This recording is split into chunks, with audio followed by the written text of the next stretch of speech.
What's the deal, y'all? This your man King Eric, the media assassin, coming at y'all with another video. Be sure to subscribe, hit the like button for me. So Mobb Deep's Infamy album turned 21 yesterday, and I want to talk about it.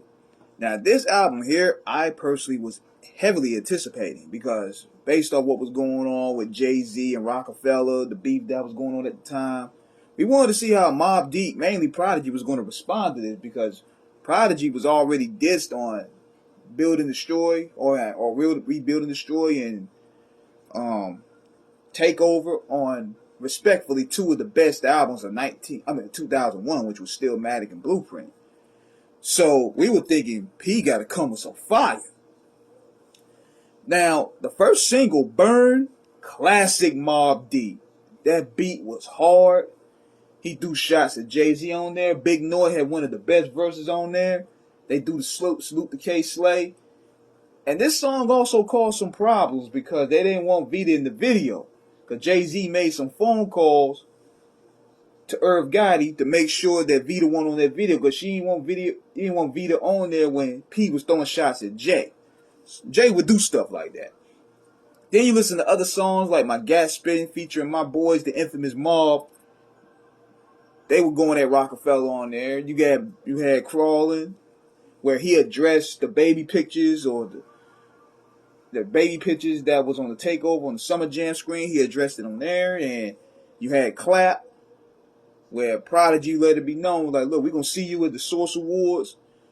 But in comparison to what Jay said, a lot of people were saying that those shots were considered weak. I thought they were dope, you know what I'm saying? Those are standard dope Mobb Deep songs. But I think what happened was Prodigy's flow, a lot of people felt, took a backside. Now, he was sickly around this time. He said it in his book. And his flow wasn't that fast-paced, raspy flow like you heard on songs like Shook One, Still Shining, or Apostles Warning. Like, either his sickness played a role to his flow, or he had to adapt to different vibrations.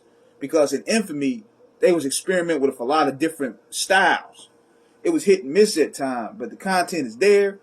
And you can see that Havoc also stepped his rap game up big time. Now, this album here, y'all, it caught a lot of flack because they were trying to appeal to different markets here. Like, they had the song Hey Love. They put the video out for that with 112. $1 million shopping sprees, I got it.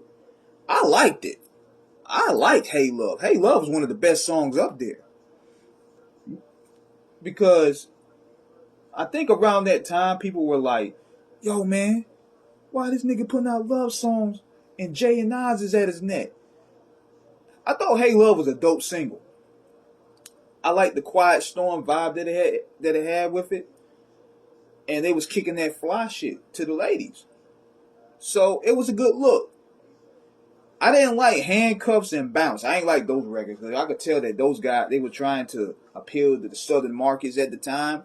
But I think this is where they was started to really rock with Littles, which big shout out to him. And Littles was what later would become their manager. And he's also on the album as well. And also I want to send a shout out to Big Steve Solar.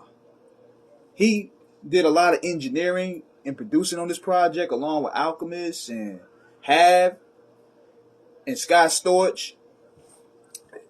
So sonically, this was a real dope project to me. Now, I want to ask you guys this here, and I've been noticing this for years. Now, keep in mind, this was around 2000, 2001, where Mobb Deep was sort of having a little tension, like Prodigy and Have, because, you know, it probably started around 2000 when P did the solo thing. Is it me, or does it seem like when you listen to Hurt Niggas, they were dissing each other? Now, I'm listening to P's verse, and he's saying, I dropped niggas that's running, shooting them, and they back done. Coward ass niggas popping all that shit. And when them niggas popped out, they on some Michael Johnson shit. Now I'm thinking, well, he's probably saying this about Have, where he's saying, we popping all this stuff, and then when it gets real, Have one piece. I'm thinking this. I could be wrong. But then Have, he brings this up. He said, you know them niggas that be fake like the ones that shouted, holla. Now, he could be talking about Ja Rule, or he could be talking about Jay-Z on there, because, you know, they were both using the term holla a lot. But then, this the line that got me. Talking this and that, but check. turn around and get robbed in their own projects. And now that was a big story at that time where P got robbed in Queens. So I was like, hold up. They dissing each other on this record? You never know. But some of my favorite records actually didn't sound like the standard Mobb D records. I like Get At Me. I like Home. And I like I Won't Fall. I Won't Fall had that crazy 80s sinister horror film feel to it. That was dope right there. It go dun dun dun dun dun dun. I Won't Fall. I love that record, man. But this record caught a lot of flack, man, because I think people wanted Prodigy to get back on his HNIC murder music tip, but his flow at the time, you got to give it the benefit of a doubt. He was sickly. And Havoc did a great job of carrying this album, too, man. Like, he rapped his ass off on this album, for real. He stepped his game up. And the production was dope as well. Overall, this was actually a real good album. But considering what was going on at the time, people, they didn't really appreciate it. But as you really listen to it, you like, yo, this is a real good project. In comparison to what's out now, this is a classic almost. So, this is my thoughts on Infamy, man. Dope album. Let me know what you guys think in the comments. Subscribe, hit the like button. Peace.